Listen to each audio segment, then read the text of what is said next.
Hello, sinners and Tail Sappho. It's your hostess, the mostest, Narcissa Deville. And this is my podcast, Deville Worship, where I worship myself through conversation, affirmation, intention, and gratitude.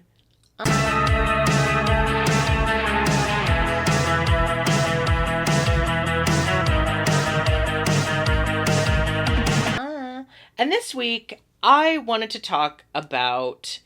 I've had so many topics on my mind. I am going to be 1,000% honest with you. I have so many topics on my mind at all times. I have so many ideas. Like, just to give you an idea, an idea of my ideas, like, I literally, there's like so many ideas just in my Google Keep file of just different things that I would like to talk about or that I think I should talk about or whatever. So like there's always something in my notes of things that I want to talk about. I've talked a lot about Drag Race this past week because of the crowning, but also because I had people who kind of wanted my thoughts. So I had a lot of fun talking about that. I want to talk about like defeatism and creativity and believing in a better future. Okay? So, one of the things that I've been thinking about a lot, right, is I watched every topic that I have at this point has started out as like some note that I have because of a video that I watched by someone else or something that I saw someone else say that like made me think of something that I wanted to talk about and give my opinion on. And Jack Saint just did a video about kind of defeatism and Squid Games and all of that. And it did get me thinking, right?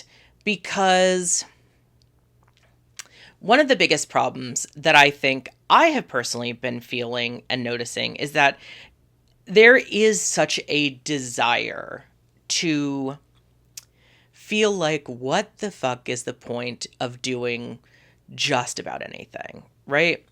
I am someone who has been doing YouTube for close to a decade at this point. I started in 2017. YouTube likes to say I started later than I did because they didn't want to have to pay me, even though I started in April, but that's its own thing.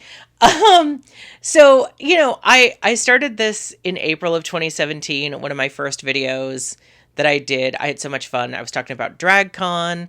I've been doing this for the better part of a decade. Like 2027 will have been a decade, 2 more years.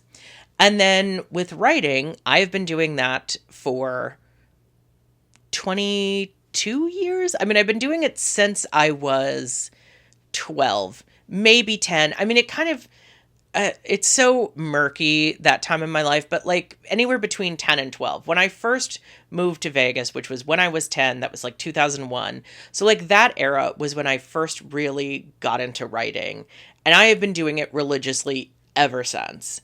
So that's about 20 odd years. I'm 33 going on 34 in a month.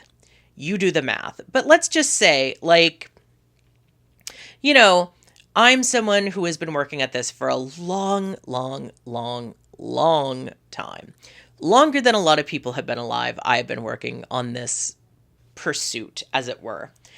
And I have to be honest with you, there are times where I just kind of wonder, what is the fucking point? Why am I still doing this?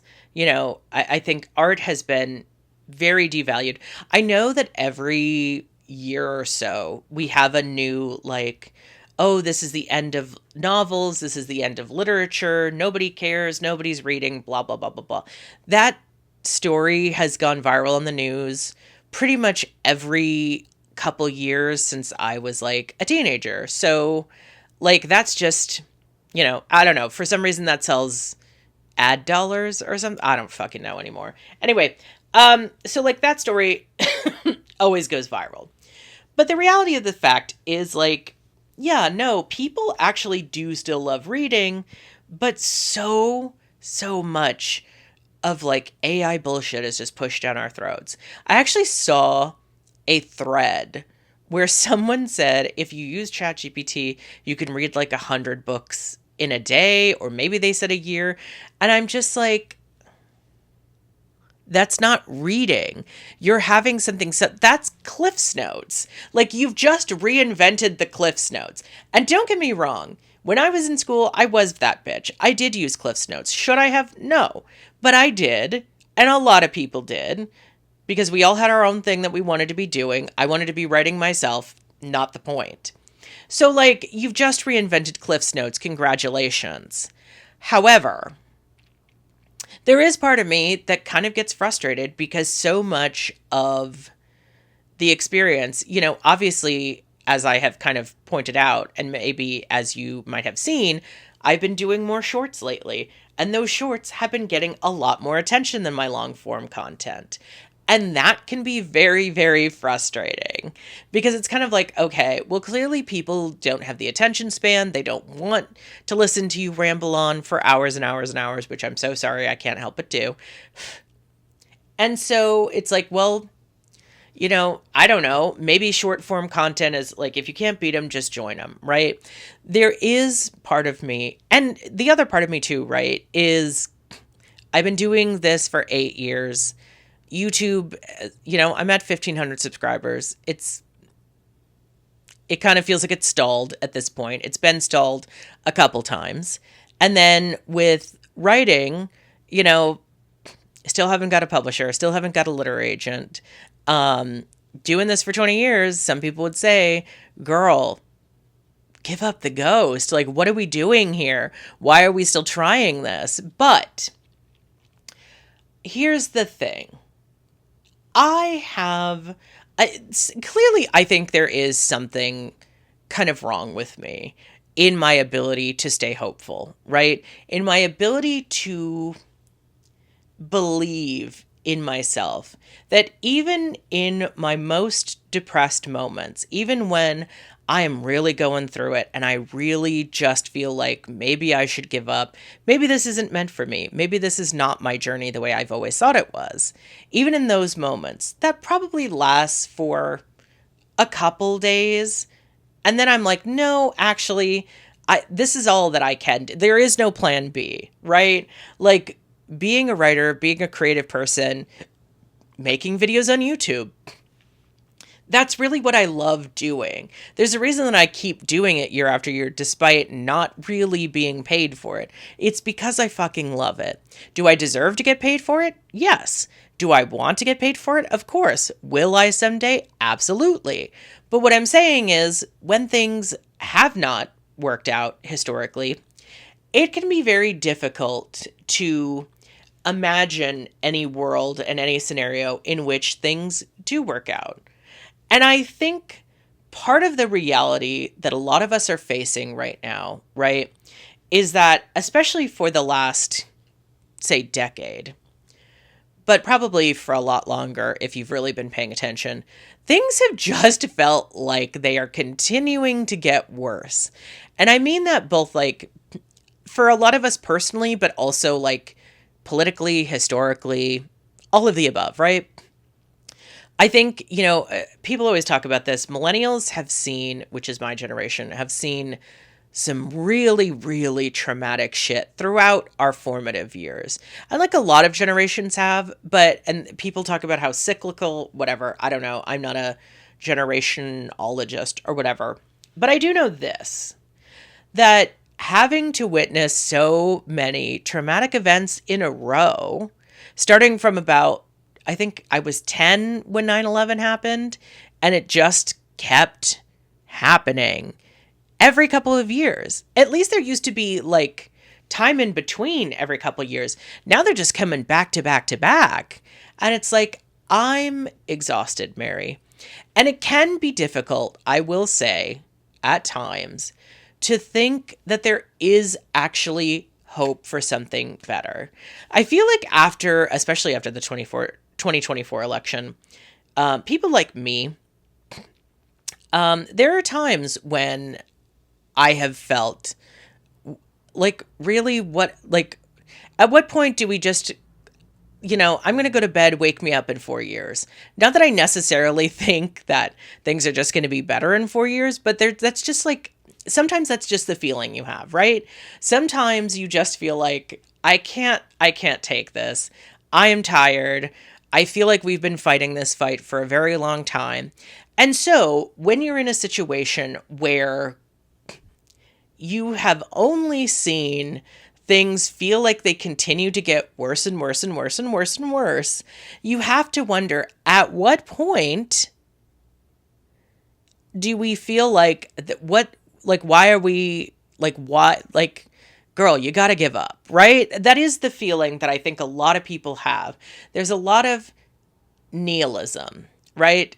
There's a lot of defeatism that I think is going around right now, especially with people on the left.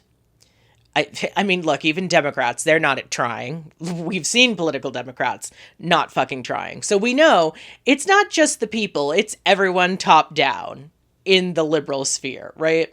There's just something that it's just like, I'm exhausted. And especially if you're someone who's like particularly affected by all of this, I think you just feel like what are we doing here?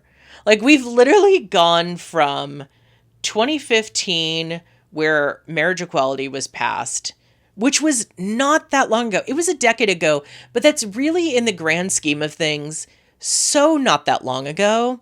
And to go from that to 2024 and 2025, where we have brought back into the mainstream the sort of 1980s style, like, gay libel shit. Like, what? Like, how are we doing this?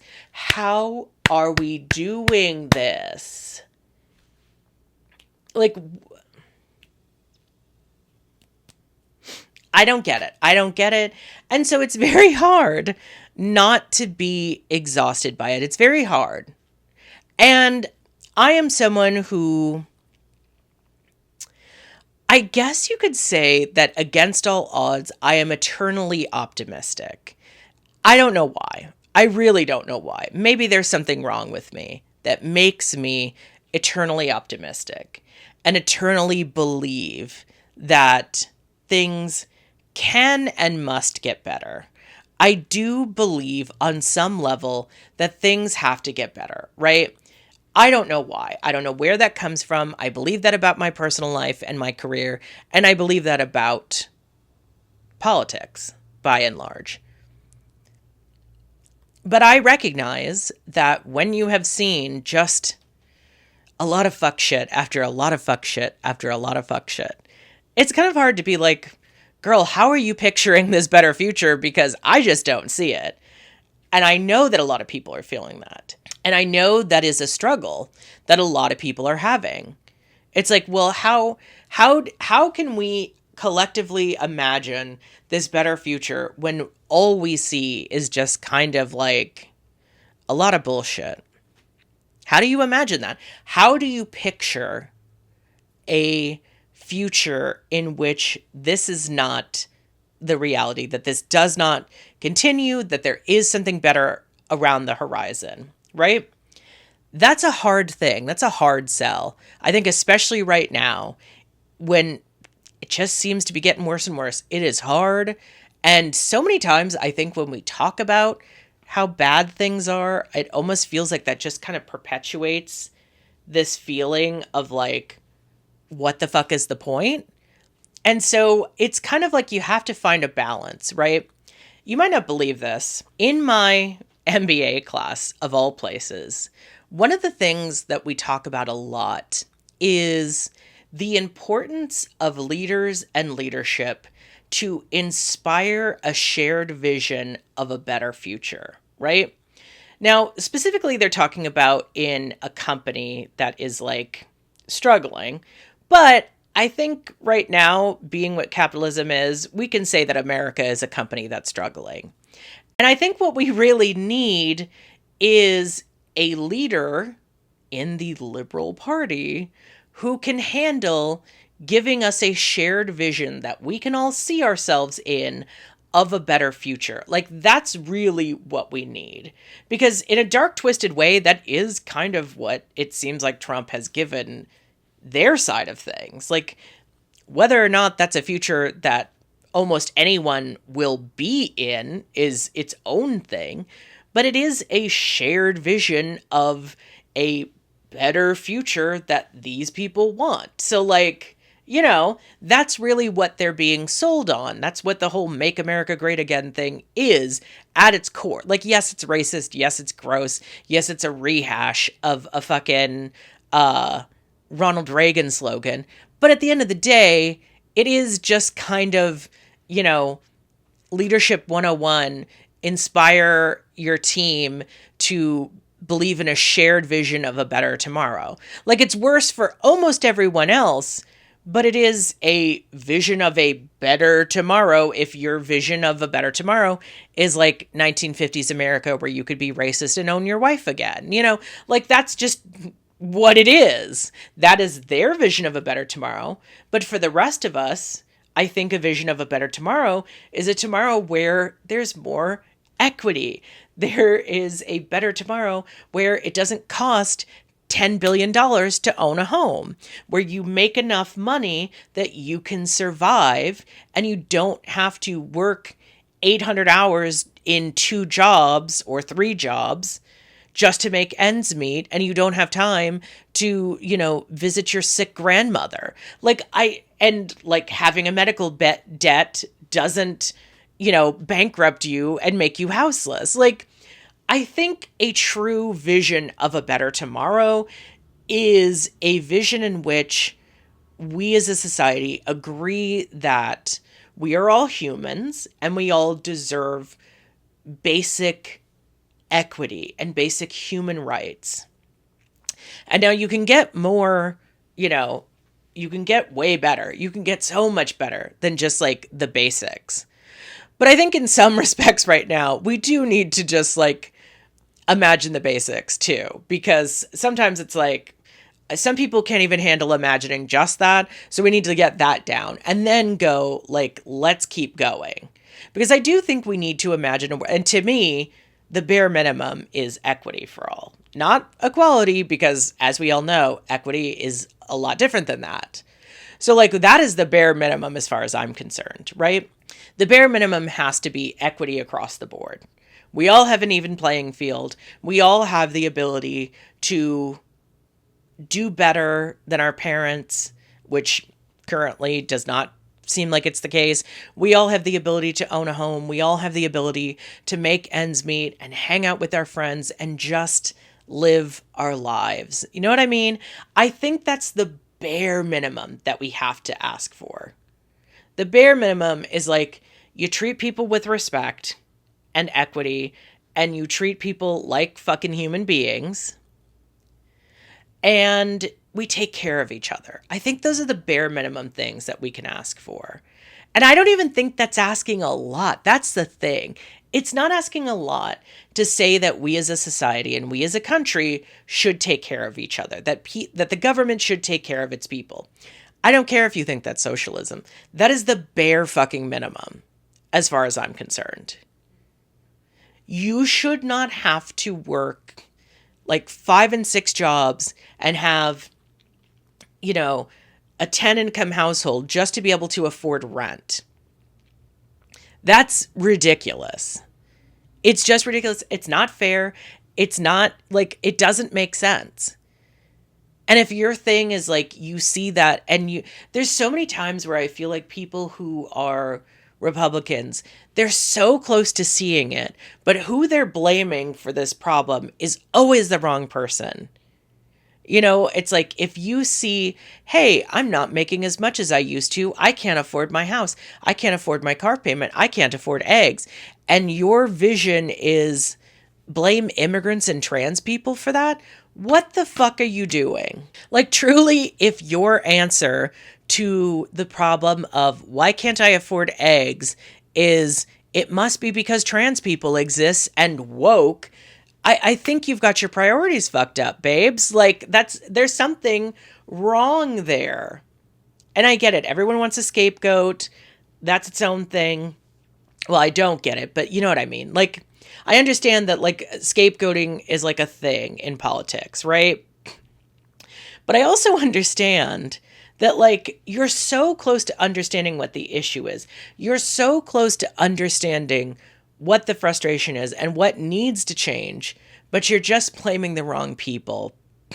And I'm sorry to tell you this, Trump is not your friend. He's not. He has more money than you will ever make, even if he hasn't had money previously and kind of like, you know, is bad at business. As the president, he is going to be making for life a shit ton of money. And he's made deals and all this other shit that has made him tons and tons and tons and tons of money since becoming president. So let's start there. And these are the people, you know, taking away your Medicare is not in fact going to help you pay for medical shit. Taking away Medicaid, taking away all these social services that you think are socialism and bad and whatever, that is not going to help you in the long run. That's only going to worsen the problems that you're feeling, okay? Like you need to be so fucking real with yourself. You're so close to getting it and understanding what the problem is, but so often people just don't. They're like right there, and then they just somehow veer off into this fucking canyon of bullshit and blaming the wrong people and deciding that it's the fucking, you know, trans Jewish space lasers that are to blame for their fucking problems. And it's like, no, bud, it's fucking rich people. I'm so sorry to tell you that. I'm so sorry to have to constantly bring it back to this, like every other fucking person who understands this. But the reality is the people who are in charge of like the same 5 companies who run like every other fucking multinational company in this country, because they're all a fucking monopoly at this point, like those are the people to blame. How is it possible that every fucking grocery store chain has been posting record profits despite the fact that eggs are like $15? Gee, I wonder. How do they do that? How is it possible that everyone else is struggling to make ends meet, but grocery store chains continue to make so much money? Like, you just, at a certain point, you just kind of have to use a little bit more logic. It cannot possibly be, like, all things being equal, Occam's razor, whatever. It's just not reality to think that if everything stayed the same, that it's what, the woke DEI monster that's making your eggs cost so much money? Can we just be for real? Can we just be for real? And like, you know, that's its own conversation. But my point is, I think we have to be able to envision and have leadership that can inspire a shared vision of a future that is more equitable, right? Bare minimum. But like, that's the bare minimum that I think we can ask for. We need some kind of leadership that can inspire a better vision of the world, in which we take care of each other, in which we don't allow our neighbors to go houseless, and we don't allow them to be hungry, and we don't allow them to be saddled with debt for having the gall to get sick, and we don't allow them to be saddled with, you know, debt for education that it was insisted to them that they needed to get. You know what I mean? Like, just bare minimum shit. And we respect people's cultural differences. And we respect that, you know, gay people exist and trans people exist. And we respect, you know, that this is not our land. And we make reparations to the people that we've harmed, which is a long fucking list. But you have to do it, because otherwise, like, what are we doing here? You know what I mean? Like, that is the vision of the future that I think we all need to collectively look. If you're into manifesting, start fucking manifesting that. Use your manifesting powers to manifest that. I've said this before. I feel like I say this every couple of videos. If you're a manifesting girly, you need to be manifesting the version of the future that looks like people loving and respecting each other and, caring for each other, and not the vision of the future where you're a fucking billionaire. We don't need more of those, actually. I'm so sorry to tell you, your billionaire mindset is not making the world a better place. I don't care how much you think you can. You need to imagine and visualize and manifest a better version of the world that we are in which more people have equity and not you are a billionaire. Just saying. And that's really what we need. We need someone who can inspire that vision. And, maybe that will be this future mayor of New York. I don't know. Maybe that will be someone else. I don't know. But we have to. And by the way, to a point, I will say I don't necessarily believe that one election is going to suddenly change, and undo everything that we've experienced just in the last 7 months. I recognize that 2026 is not going to be, solving all of our problems, especially if what Democrats have been doing so far is anything to go by. I don't have a lot of confidence in them for 2026, even if they sweep Congress. I just don't have confidence in them right now. They have to prove what they can do, but also I want to believe that things can get better. It's a push and pull, right? But that's the thing, is you have to be able to believe that something can get better. You have to be able to believe that things can be better than they are today. And that is not an easy thing to do at the best of times. It's not an easy thing to do. And I think a lot of us struggle with it. And a lot of us, it's so easy to just want to say, fuck it. It's so easy to just be like, this is not worth it. I can see the writing on the wall. We know where this is going. At what point do you just say, fuck it, right? And I think in some ways, other places kind of have done that. We know that, people call the UK turf island. I think a lot of people have kind of just ceded that that's just unsavable at this point.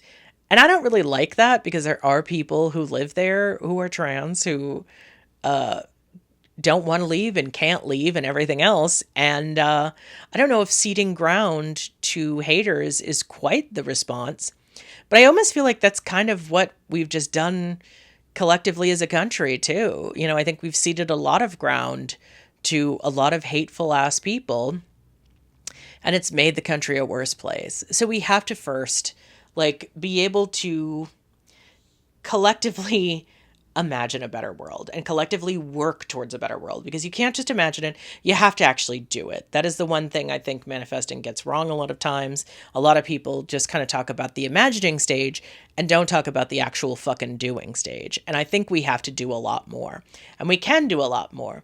And if that means, look, use your Karen powers for good, right? Become the most annoying person at your fucking city council meeting, because you're constantly talking about how we need to do something to help people who are facing crises. We need to take care of people. Don't just sweep people under the rug. You have to actually do something for people. And it's really not that hard. Other countries have done it. It's not this impossible thing. I know that we act as though America is this huge fucking country that has so many goddamn people that we couldn't possibly take care of this shit. There are other countries that have much bigger populations than ours who manage this shit. It is not really that difficult. It's if you want to manage it. And that's the reality. A lot of people don't want to. They want to sweep it under the rug or try and, make some pretend proclamation about what they're doing. But the reality is, it's just not, that's just not how you get shit done. It just isn't. You have to actually take action and take care of people. You have to help them, not, throw them into an asylum and, lock away the key and say, fuck it. I don't want to deal with this. I don't want to have to look at you. So I'm going to throw you somewhere else. That is not the way to do things. That is not an acceptable response to any of this. So, that's kind of step one, right? You have to be able to get someone who can inspire everyone in the country to believe that there is hope and there is a future that is better than the one we currently have. And then you have to make actions on that. And you have to actually stick to your word and not just make promises during your campaign that actually amount to fucking nothing, which they usually do. So, like, that's step one. And I think that's kind of the thing, is being able to be someone who believes that things can get better and should get better and will get better, because that is just kind of the inevitability of history. I think that's a hard thing to do. I think that's a hard thing to do. I think it is very, very, very easy to get bogged down in feeling defeated. It's very easy to get bogged down in nihilism. It's very easy to just feel like nothing's going to change, nothing's going to get better. What is the point? But a lot of very brilliant people fought way too hard for way too long to get us to where we were and where we have been and where we know we can be, to give up now. You know what I mean? Like, I think it's very, very easy to do, and it's very, very convenient to do, but it's not the way we should be doing things. I don't think the answer is giving up. You know what I mean? I don't think the answer is giving up. I don't think the answer is giving in. And I don't think the answer is, the defeatist, nihilist, what's the point of anything? And that's not easy. And that does take work on all of our individual parts to say, I'm going to actively believe in something better. I'm going to actively make an effort to work towards something better and fight for something better and make better outcomes for the future.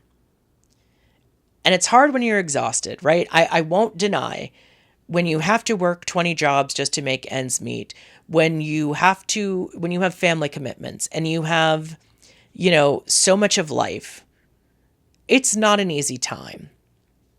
And it's not easy to picture anything about a better world because you're so fucking exhausted just trying to make yourself survive. And I get that. And I understand, like, that's frustrating. It really, really is. But I also understand that the only way to get things better is to actually fight for it. Giving in and giving up is not an option. It just isn't. Just as it isn't an option for me as a creative person, it's not an option. It's never been an option for me to give up and give in on my dreams. It's just not. I don't have it in me. So at that point, in that case, I don't think it should be an option for anyone to give up and give in. That's too easy. That's the easy way. The hard way is continuing to be hopeful and continuing to work towards something better. And people have been doing it, and people are doing it right now, but we need more of it. We cannot let this moment in time become, this is all there is, this is all there ever can be, and what's the point in fighting? Because that is too easy. It's too easy. Going quietly into that good night is not the answer. And that's all I have to say about that. If you enjoyed this video, please feel free to subscribe, join my Patreon, send a bitch a coin. You know what to do. It's all in the description. And like and comment and subscribe. Oh, I stopped doing my affirmation and gratitude. That's so funny. Okay. My affirmation for this video is, I affirm to myself that I am going to continue to have hope, and I'm going to continue to work towards a better and brighter tomorrow. I'm going to continue to make art, and I'm going to continue, no matter how much that little voice inside my head says, you should stop this, there's no point, blah, blah, blah, blah, blah. Shut up. I'm going to name that bitch, not my inner saboteur. I'm going to name it after my father and tell him to shut the fuck up, because I don't know, somewhere in my mind, I think that works for me. So yeah, that's kind of all that I have to say about that. And, gratitude. I am grateful for the people who are doing the work. I am gratitude. I'm grateful for the people who are doing the work. I am grateful for the people who refuse to give up hope, and I am grateful for the people who do enjoy what I do. Because you make this kind of a little bit easier day after day. So, and you know what? I'm grateful for the engagement that I've had with short form content. Obviously, I think TikTok is going away. They're going to make an Americanized version. Do not download that. I will not be downloading that. I'll stick to Reels. I don't give a shit. No one cares. That's fine. Not moving to M2. It's not going to happen, babes. Don't do it. Anyway, yeah, until next time, stay devilish and see you next Thursday. What the fuck was that? Stay devilish and see you next Thursday.